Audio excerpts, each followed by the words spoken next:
Здравствуйте. Я профессор кафедры русской литературы Башкирского государственного педагогического университета имени Мифтахетдина Акмуллы и член предметной комиссии по вступительным экзаменам по дисциплине литература. И мы сейчас с вами поговорим о том, что из себя представляет вступительное испытание по литературе и как к нему нужно подготовиться. Вступительное испытание по литературе будет проходить в полном соответствии с утвержденными правилами в формате тестирования. У всех абитуриентов есть личный кабинет. Вся информация размещена именно там. Списки подавших заявления, расписание экзаменов, важные даты. Ссылки на программы вступительных испытаний для подготовки находятся на сайте.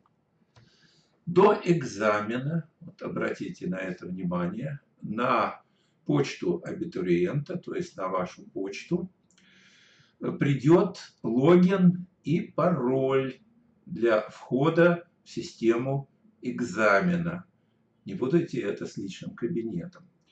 Если это не пришло по какой-то причине, посмотрите в спаме, может и там это оказаться. Вы должны перейти по ссылке и поменять временный пароль на свой. С этим логином и вашим паролем вы сдаете все назначенные вам экзамены.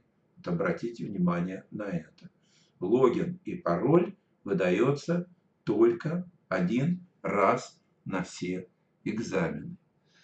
В день экзамена в личном кабинете вы должны найти расписание вступительных испытаний, где указана дата, а справа находится кнопка «Сдать онлайн».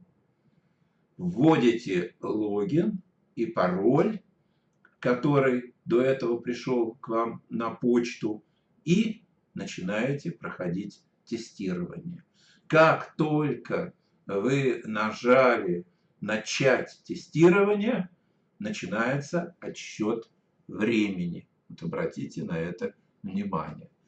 На сдачу экзамена дается только одна попытка. Доступ к экзамену открыт будет согласно, как я уже вам об этом сказал, расписанию. В этот период необходимо зайти в систему, как я уже говорил. После входа начнется отсчет времени. Стандартно это 1 час. Пересдачи не предусмотрены. А теперь немного подробнее я вам расскажу о том, на какие вопросы вам предстоит ответить во время тестирования по литературе. Все предложенные в тестировании вопросы будут представлять 5 направлений блоков. Это вопросы по литературе как искусству слова, то есть по теории литературы. Это один блок. Второй блок – это фольклор и древнерусская литература. Третий блок – это русская литература XVIII века. Четвертый блок – русская литература XIX века. А пятый блок – русская литература XX века. И вот сейчас немножко поподробнее я расскажу вам, как примерно будут выглядеть вопросы тестирования по всем этим блокам и на что вам нужно будет обратить внимание при подготовке к экзамену, что нужно будет повторить. Первый блок – литература как искусство слова, теория литературы. Здесь нужно будет, здесь будут представлены как раз, и вам, соответственно, вам нужно будет повторить все определения теоретических понятий. Здесь необходимо будет знание именно теоретических понятий, которые вы изучили в школе. Все они ориентированы на школьную программу.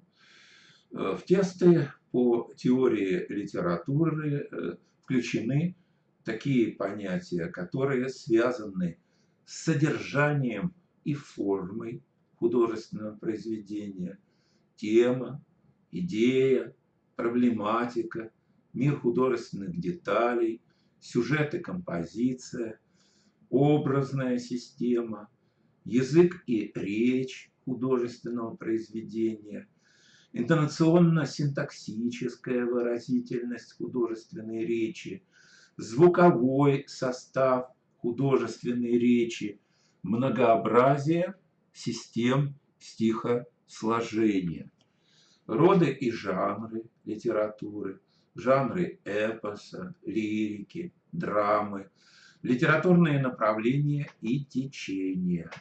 Нужно не только знать теоретические понятия, но и уметь находить средства художественной выразительности в художественном тексте. Не только знать стихотворные размеры, но и определять стихотворный размер на практике, то есть по предложенному фрагменту поэтического текста.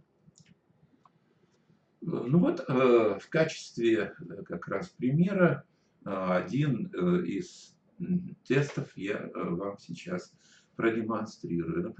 Вот, например, какой термин обозначает столкновение противоречивых явлений, целей, устремлений, героев или противоречия в самом герое. И 4 варианта ответа.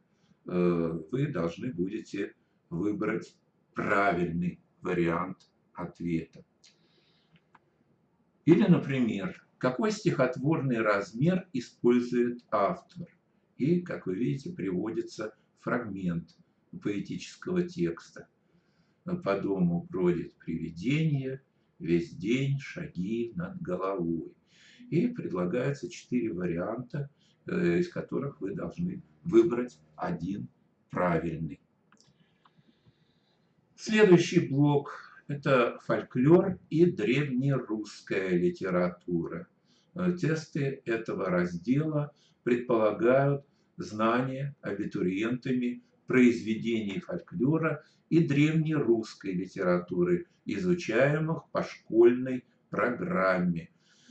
Нужно будет назвать произведение по предложенному отрывку, определить персонажа по произведенному им действию или определить время написания. Для подготовки к ответам на вопросы тестирования по этому разделу нужно вспомнить изученные вами в школе русские народные сказки, былины, скандинавский эпос «Песнь о Роланде», а также такие произведения древнерусской литературы, которые вы изучали в школе. Это «Сказание о Белгородском киселе», «Петр и плотник», повесть о Петре и Февронии Муромских, о покорении Сибири Ермаком, житие Александра Невского, Шемякин суд, слово о полку Игореве, повесть временных лет, поучение Владимира Мономаха, воцарение Ивана Грозного. Все эти произведения, как вы помните, вы изучали по школьной программе.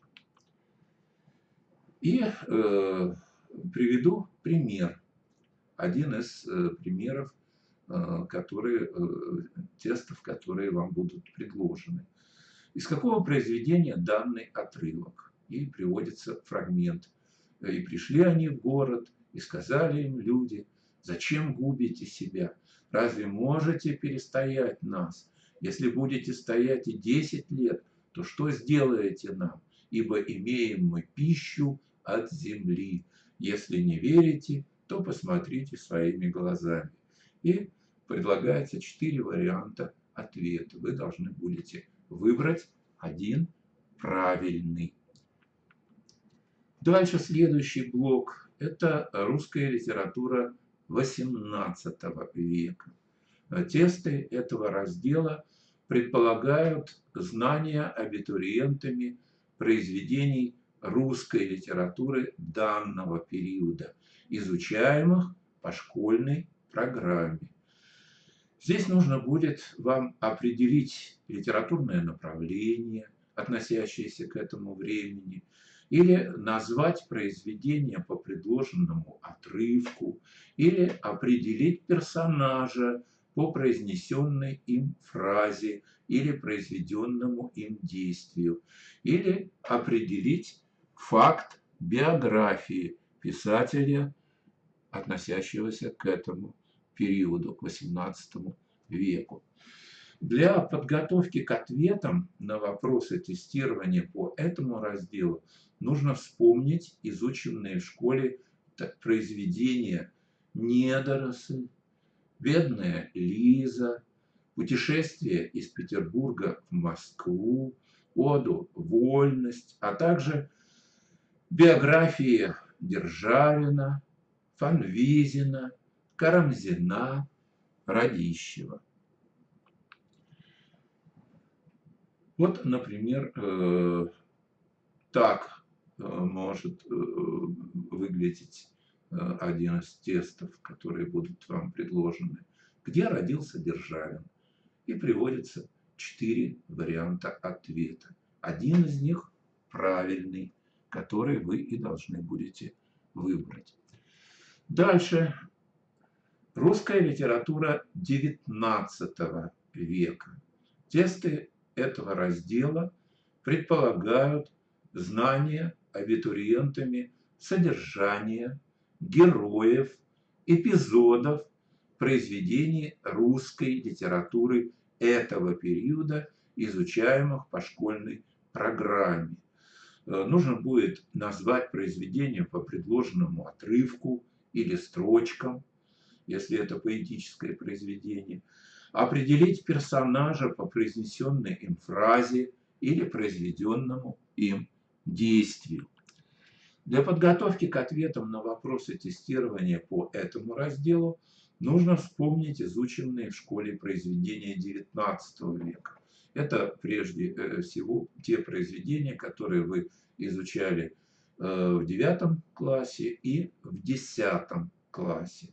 Такие как «Горе от ума» Грибоедова, повести Белкина, Пушкина, «Герой нашего времени» Лермонтова, «Гроза» Островского, «Отцы и дети» Тургенева, «Обломов» Гончарова, «Очарованный странник», «Леди Макбет» Мценского уезда Лескова, «Кому на Руси жить хорошо» Некрасова, сказки для детей изрядного возраста Салтыкова-Щедрина, «Преступление и наказание» Достоевского, «Война и мир» Толстого, «Ионыч», «Человек в футляре» Чехова, а также изучаемые по школьной программе стихи Пушкина, Лермонтова, Тютчева, Фета, Некрасова. Вот пример одного из тестов. В каком из перечисленных произведений отсутствует эпизод дуэли? И предлагается 4 варианта. Один из них правильный. И 5-й, заключительный блок – это русская литература XX века. Тесты по русской литературе XX века построены так же, как и в предыдущих блоках, именно по программным произведениям, ориентированы именно на программные произведения. Необходимо обратить внимание на то, что будут предложены различные задания. И приведем несколько примеров. Задание на атрибуцию, узнавание произведения по фрагменту. Предлагается несколько строк из произведения, по которым необходимо узнать имя автора или название произведения. Например, по нескольким строчкам стихотворений поэтов русской литературы начала XX века. Маяковского, Ахматовой, Мандельштама, Блока. Нужно определить название произведения и дать правильный ответ. Задание на атрибуцию героев художественных произведений. Для атрибуции выбирается фрагмент текста известных произведений русской литературы XX века. Сам отрывок небольшой по объему, закончен по композиции, содержит указания на героев произведения. Может быть дан фрагмент портрета героя, или приведены известные фразы героев, или характерные узнаваемые детали. В качестве примера могут быть использованы фрагменты из известных произведений Куприна, Олеся, «Гранатовый браслет», «Поединок», Булгакова, «Мастер и Маргарита», «Собачье сердце», «Белая гвардия», Солженицына, «Матрёнин двор», «Один день Ивана Денисовича» и другие. Задание на знание основных историко-культурных, литературных особенностей развития русской литературы XX века. Задание на знание биографии и творческого пути писателя, истории создания произведения, основных литературных исторических дат. Например, годы эмиграции русских писателей XX века: Бунина, Куприна, Солженицына, Бродского. Даты вручения Нобелевской премии, основные имена лауреатов, основные историко-литературные события, судьбоносно повлиявшие на творческий путь писателей и поэтов, знание адресатов литературных произведений. Задания, связанные с определением жанровых, композиционных и других особенностей произведений XX века. Необходимо не только хорошо знать само произведение, но и правильно определять его жанр, уметь отличать трагедию от драмы, повесть от романа. Например, нужно обратить внимание на жанровые особенности произведений Горького, Булгакова, Астафьева. И пример одного из заданий по этому блоку. Кому из героев рассказа Куприна «Гранатовый браслет» принадлежат следующие слова. Любовь должна быть трагедией, величайшей тайной в мире. Никакие жизненные удобства, расчеты и компромиссы не должны ее касаться. И приводятся 4 варианта. Один из них правильный, который вы и должны будете выбрать. Если у вас возникнут какие-нибудь вопросы по организации экзамена и связанные именно как раз с нюансами организационными, то вам нужно будет на горячую линию выйти университета, приемной комиссии. А если же у вас возникнут вопросы, конкретно касающиеся именно литературы, вы можете написать свой вопрос на электронный адрес, который вот сейчас перед вашими глазами.